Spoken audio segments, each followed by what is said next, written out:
साहेब बंदी छोड़ सतगुरु रामपाल जी महाराज की जय हो। दादा गुरु रामदेवन महाराज की जय हो। बंदी छोड़ कबीर साहेब की जय हो। ज्ञान अमृत एवं षड्यंत्र का विष नामक पुस्तक सासाराम बिहार सीनियर हाईकोर्ट के वकील शशि भूषण दास जी ने लिखा है। पुस्तक को प्राप्त करने के लिए 9931592093 में संपर्क करके पुस्तक प्राप्त कर सकते हैं। PDF या लिंक प्राप्त करने के लिए 9828656528 देवपाल दास सूत्रगढ़ जिला श्री गंगानगर राजस्थान से राष्ट्रीय समाज सेवा समिति के द्वारा 5 महिला और 1 बच्चे की हत्या करके सतगुरु रामपाल जी महाराज पर आरोप लगाया गया है। इस पुस्तक में सतगुरु रामपाल जी महाराज के 5 केसों की जजमेंट फाइल है। सत साहिब मैनेजमेंट द्वारा भक्तों के बीच भ्रम फैलाना कि गुरुजी 10 दिन में जेल से बाहर आ जाएंगे।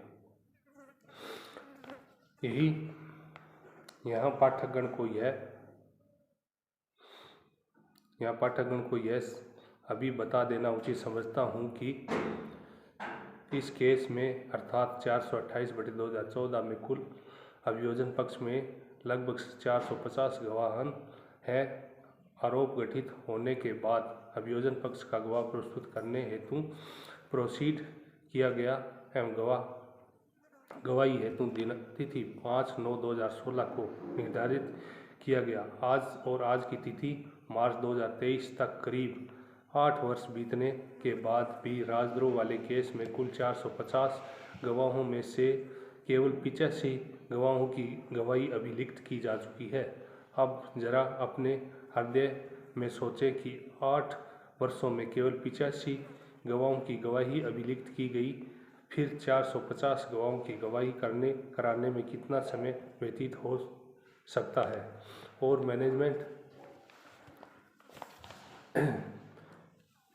मैनेजमेंट भ्रम में भक्तों को डाले रहता है कि गुरुजी 10 दिन में, तो 1 सप्ताह में, तो फिर कभी 1 माह में जेल से बाहर आ जाएंगे। भक्तों के बीच सच्ची बात मैनेजमेंट वाले लोग क्यों नहीं रख पाते और ना ही वे गुरुजी को जेल से बाहर निकालने के प्रति संवेदनशील है। नोट: मैनेजमेंट वाले भक्तों के बीच अपने साथ जुड़े रहने के लिए भ्रम फैलाते हैं कि गुरुजी जेल से 3 माह में आ जाएंगे, अब आ जाएंगे, तब आ जाएंगे, किंतु आज तक गुरुजी को मात्र 1 दिन का भी पैरोल तक नहीं मिला। जमानत की बात तो अलग है। हमारी मोबाइल पर बात फर्रुखाबाद के एक शोभन दास जी दिनांक 25/1/2023 को हो रही थी। तो बात के दौरान उन्होंने बताया कि उनके स्थानीय क्षेत्र में भक्तों के बीच हो हंगामा है कि संत रामपाल जी महाराज दिनांक 26 जनवरी 2023 को जेल से बाहर आ जाएंगे। हमने शोभन दास जी को फोन बोला कि जो भी आप से इस संबंध में बात करें तो आप उनसे प्रश्न करें कि यदि 26 जनवरी 2023 को संत रामपाल जी महाराज जेल से बाहर नहीं निकले तो आप क्या करोगे। मैनेजमेंट से पूछोगे कि नहीं कि भाई 26 जनवरी 2023 तो बीत गया, गुरुजी किस कारण से जेल से बाहर नहीं आए। इस तरह का भक्तों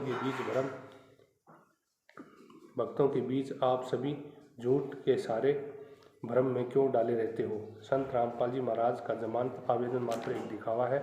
खैर, मेरा प्रसंग चल रहा था कि राजद्रोह संबंधी केस का विचारण के संबंध में आपको बता देना चाहता हूं कि इस केस में 428/2014 में संत रामपाल जी महाराज का नियमित जमानत के लिए केवल 1 बार मैनेजमेंट ने जिला व सत्र न्यायाधीश हिसार कोर्ट में अर्जी सन 2016 में लगवाया था, जिसका नियमित जमानत आवेदन नंबर 0000265 सन 2016 है। उस समय इस केस का विचारणीय माननीय अजय पाराशर सत्र न्यायाधीश हिसार द्वारा की जा रही थी। इन्होंने संत रामपाल जी महाराज को नियमित जमानत आवेदन को दिनांक 5 सितंबर 2016 को खारिज कर दिया। इसके बाद मैनेजमेंट ने कहीं भी, चाहे हाई कोर्ट चंडीगढ़ हो या सुप्रीम कोर्ट दिल्ली हो, में गुरुजी के जमानत खारिज आदेश दिनांक 5/9/2016 के खिलाफ अपील आवेदन वास्ते नियमित जमानत के लिए दाखिल नहीं किया। सितंबर 2016 से करीब 4 वर्ष 7 माह के बीतने के बाद RSSS मैनेजमेंट ने भक्तों में उभरते विरोध को देखकर गुरुजी की नियमित जमानत आवेदन खारिज आदेश दिनांक 5/9/2016 के खिलाफ चंडीगढ़ हाईकोर्ट में 23/4/2021 को नियमित जमानत के लिए अपील दायर किया, जिसका नंबर 15/399 सन 2021 है, जिसमें सुनवाई के लिए आज तक लंबित चला आ रहा है। न्यायालय ने सरकार के इस मामले में संत रामपाल जी महाराज जी का कस्टडी में रहने की अवधि के समय में प्रतिवेदन मांगा था। सरकार की तरफ से जेल हिसार में अपना कस्टडी रिपोर्ट इस मामले में बहुत पूर्व से ही दे चुका हूँ, किंतु RSSS मैनेजमेंट के द्वारा इंगेज किए गए अधिवक्ताओं ने RSSS मैनेजमेंट के इशारे पर गुरुजी के नियमित जमानत के लिए बहस नहीं कर रहे हैं और तिथि पर तिथि लेकर टाइम पास कर रहे हैं और भक्तों के बीच भ्रम फैलाते रहते हैं कि कोर्ट सुनवाई नहीं कर रहा है और समय टालते जा रहा है, जबकि वास्तविकता है कि कोर्ट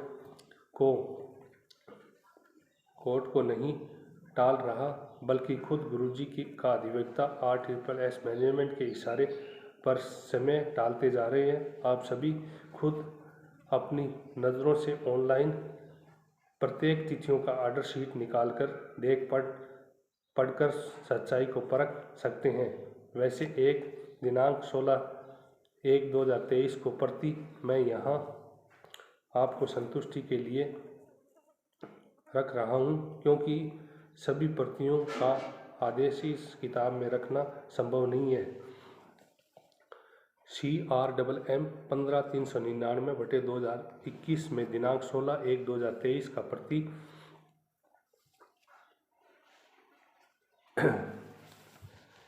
उपरोक्त आदेश को पढ़कर क्लियर हो गए होंगे कि इस तिथि 16/1/2023 को पटिशनर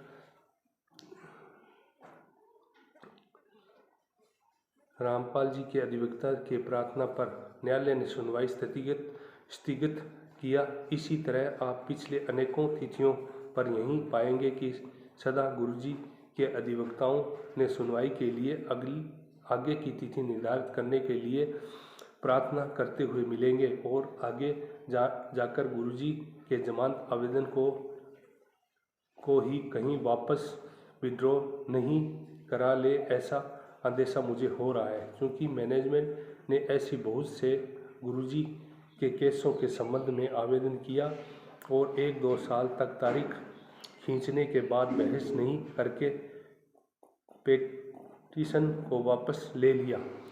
बहुत से प्रमाण इस संबंध में मेरे पास हैं, जैसे 3/3/2022 को गुरुजी का जमानत आवेदन एवं 2015 में चार्ज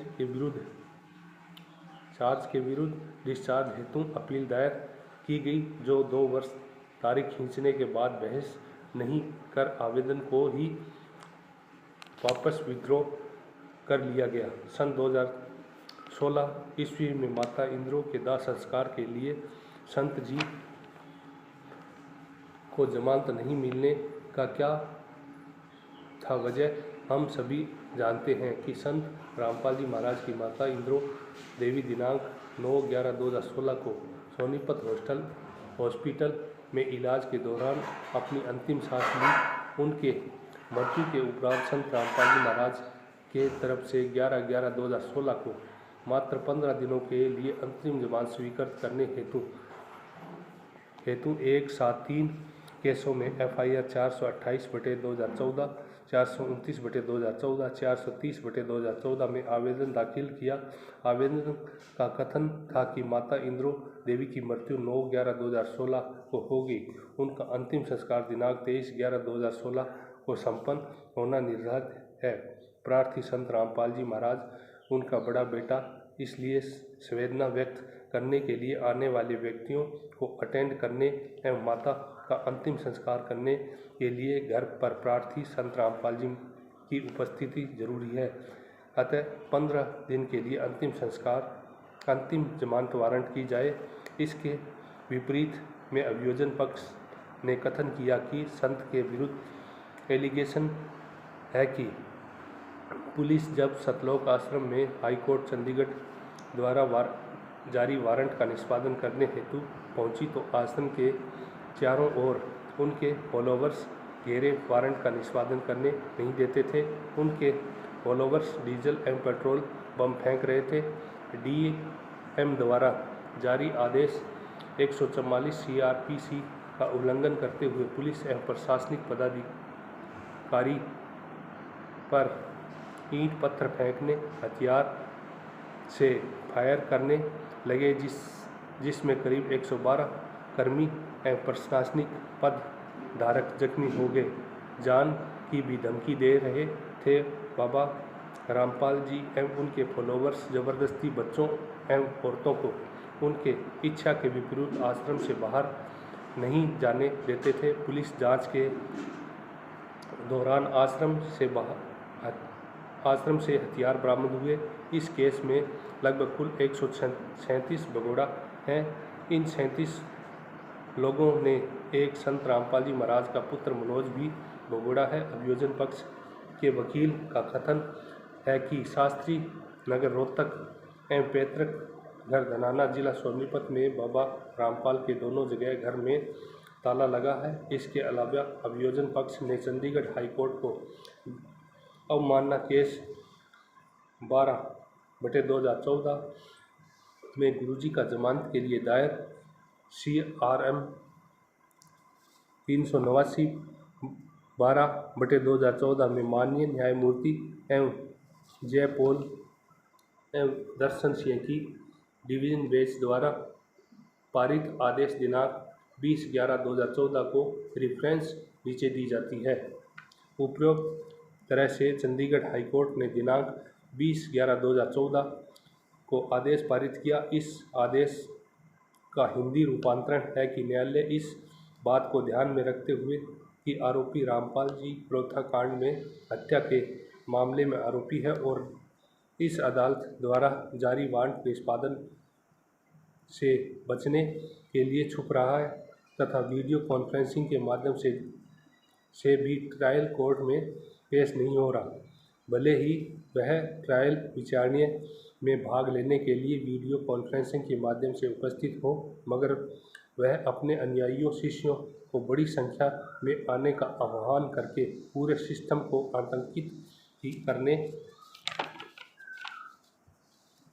करने के लिए अपनी बाहुबल दिखाना उचित समझते हैं। ऐसे अभियुक्त जिन्हें पूर्व से ही जमानत मिली है, उससे इस तरह के व्यवहार की उम्मीद नहीं की जा सकती। न्यायालय ने न्यायिक नोटिस भी लिया जिसमें उनके अनुयायियों शिष्यों निजी कमांडो ने राज्य के विरुद्ध युद्ध छेड़ दिया है। जब लंबे समय तक लंबित गिरफ्तारी वारंट को निष्पादन करने का प्रयास किया गया था, न्यायालय द्वारा पारित आदेश के क्रियान्वयन के दौरान आश्रम के सामने कई दिनों तक तैनात पुलिस बल, चिकित्सा कर्मी तथा अभियुक्त रामपाल के अनुयायियों शिष्यों को विभिन्न प्रकार की चोटें आई है। ऐसा अभियुक्त कभी भी निर्णय प्राप्त करने के लिए उपस्थित नहीं हो सकेगा। इसीलिए अगर न्यायालय इन्हें जमानत की रियायत 1 मिनट के लिए भी अनुमति दी जाती है तो यह न्यायालय का उपहास होगा। इस तरह न्यायालय ने CRM 389/12/2014 में दिनांक 20/11/2014 को उपरोक्त को आधार बनाकर गुरुजी को जमानत देने से इनकार कर दिया और चंडीगढ़ हाईकोर्ट के इसी आदेश को आधार को मानकर हिसार सेक्शन कोर्ट ने गुरुजी की माता इंद्रो के अंतिम संस्कार में जमानत पर जाने से इनकार कर दिया। अभियोजन पक्ष के अधिवक्ता ने निम्न न्यायालय में चंडीगढ़ हाईकोर्ट के आदेश को आधार बनाते हुए इसके आगे के बहस में अपना पक्ष रखा कि इसके अनुयायी इतने काफ़ी दृढ़ प्रवृत्ति के हैं कि सदा लाइन आर्डर को भंग करते रहते हैं।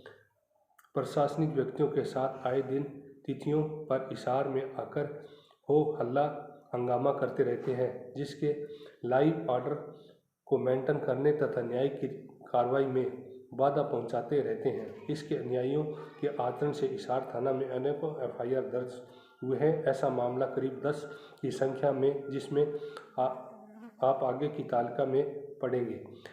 इस तरह उभय पक्षों के अधिवक्ता को सत्र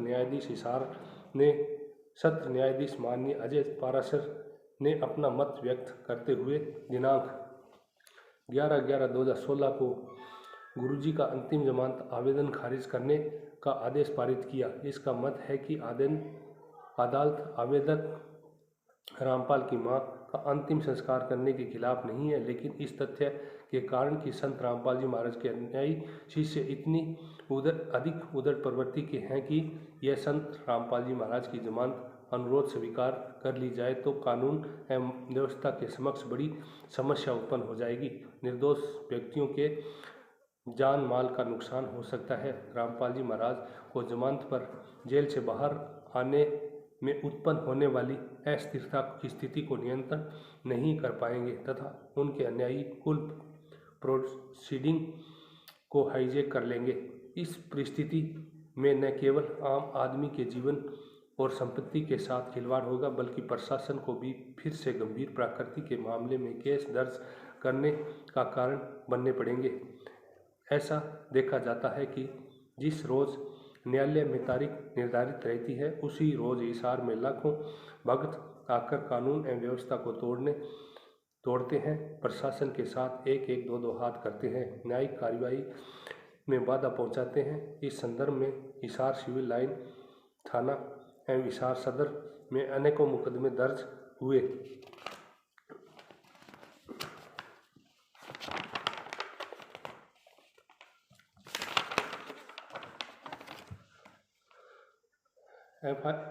इस तरह हजारों लाखों भक्तों को हिसार में गुरुजी का आदेश बताकर RTSS मैनेजमेंट वाले प्रशासन के साथ एक एक दो दो हाथ करते थे, जिससे वंशपित अनुयायियों एवं संत रामपाल जी महाराज पर अनेकों FIR गुरुजी के जेल में रहते दर्ज हुई। यदि संत रामपाल जी महाराज का अंतिम जमानत पर जेल से बाहर निकालने का आदेश दे दी जाए तो इससे न केवल आम आदमी के ही समस्या बढ़ेगी, बल्कि साथ ही साथ याचिकाकर्ताओं संत रामपाल जी महाराज पर भी दुख का कारण होगा।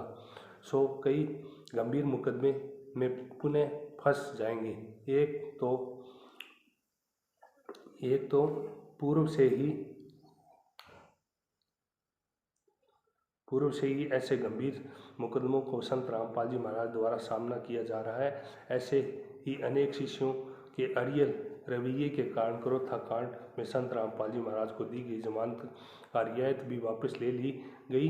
ऐसी स्थिति में संत रामपाल जी महाराज को अंतिम जमानत पर छोड़ना उनके उदड़ प्रवृत्ति के शिष्य उनको पुनः न्यायालय तक नहीं आने देंगे, जिसका परिणाम होगा कि उन्हें न्यायालय तक लाने में भारी जन की हानि हो सकती है। संत रामपाल जी महाराज को उनकी मां के अंतिम संस्कार में उस स्थान पर संत रामपाल जी महाराज को प्रशासनिक हिरासत में ले जाने का आदेश 3 दिन के लिए रोहतक कोर्ट से दी गई थी, जिसे याचिकाकर्ता रामपाल जी ने जाने से इनकार कर दिया। वे ईश्वर द्वारा दिए गए दुखों से अवसर को भुनाना चाहते हैं। अतः न्यायालय का विचार है कि उक्त कारणों को देखते हुए अंतिम जमानत का अनुमति देना उचित नहीं है, इसीलिए जमानत आवेदन को खारिज की जाती है। हिसार न्यायालय ने न्यायाधीश माननीय अजय पाराशर की तीनों केसों में पारित कॉमन आदेश दिनांक 11/11/2016 को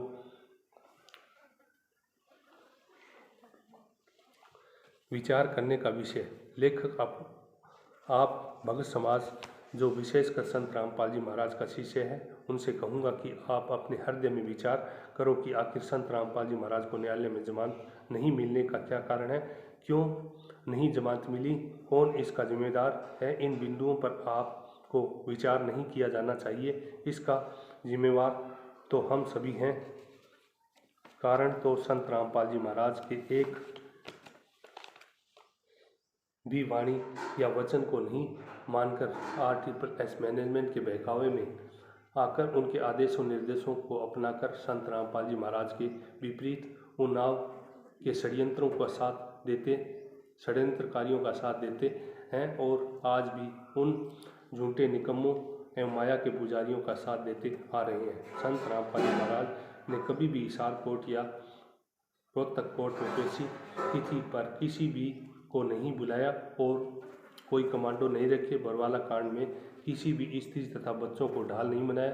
कोई भी राष्ट्रीय समाज सेवा समिति का निर्माण नहीं किए। कभी भी नहीं कहे कि पेशी की तिथियों पर हिसार कोर्ट में आकर लॉ एंड ऑर्डर को डिस्टर्ब करो। कभी भी ऐसा नहीं कोई कार्य करने के लिए कहे जिससे कानून व्यवस्था प्रभावित हो। हरगिज संत रामपाल जी महाराज ने न्यायालय तब नहीं जाने के लिए कभी भी आड़ियल रवैया नहीं अपनाया। हर वक्त न्यायालय जाने के लिए तत्पर रहते थे, मगर उन्हें न्यायालय में जाने से किसने रोका? वे कभी भी कानून को अपने हाथों में नहीं लिए और न ही लेने का प्रयास किए। फिर संत रामपाल जी महाराज के आड़ में किसने कानून को अपने हाथों में लेने का हर कृत्य किया? ये किसी से छिपा नहीं, बल्कि सबको जानकारी है कि RSS मैनेजमेंट के बहकावे में आकर संत रामपाल जी महाराज के मोजिज शिष्यों ने कानून को अपने हाथों में लिया, प्रोसीडिंग को अपने हाईजैक किया।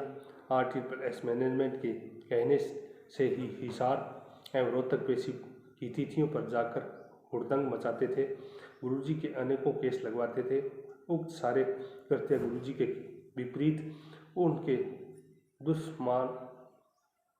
दुश्मनान RSS मैनेजमेंट के साथ मिलकर उनके महामूर्ख शिष्यों ने करते थे और आज भी गुरुजी के द्वारा रखे गए हर सबूत के बावजूद भी उनके शिष्य ही गुरुजी के कथनों एवं ज्ञान को नहीं मानते हैं और गुरुजी को ही दोषी बनाते आ रहे हैं। गुरुजी ने दुनिया के समक्ष पेश होकर बताया कि RSS समिति मेरी नहीं है, काले कमांडो मेरे नहीं है। मैं न्यायालय में जाना चाहता था, मगर समिति वाले इसके खिलाफ थे। चंडीगढ़ न्यायालय में हाजिर होने के लिए RSS मैनेजमेंट के चुगल से 5/11/2014 को पंचकूला पहुंचा था कि RSS मैनेजमेंट वालों ने भनक लगते ही संत रामपाल जी महाराज को पंचकूला से हाईजैक कर बरवाला आश्रम वापस ले आए। आश्रम में संत रामपाल जी महाराज को नज़रबंद किया। संत रामपाल जी महाराज का बयान है कि बरवाला आश्रम में छुप कर बैठ गए, नहीं तो वे लोग संत रामपाल जी महाराज को जान से मार देते। छुपा रहा इसलिए बच गया। आखिर वे लोग कौन थे जो गुरुजी को जान से मार देना चाहते थे? ऐसा करने को किन की हिम्मत हुई थी? मेरा कथन है कि वे कोई और नहीं, गुरुजी के मौजी शिष्य जो RSS मैनेजमेंट के पदाधिकारी गण ही थे।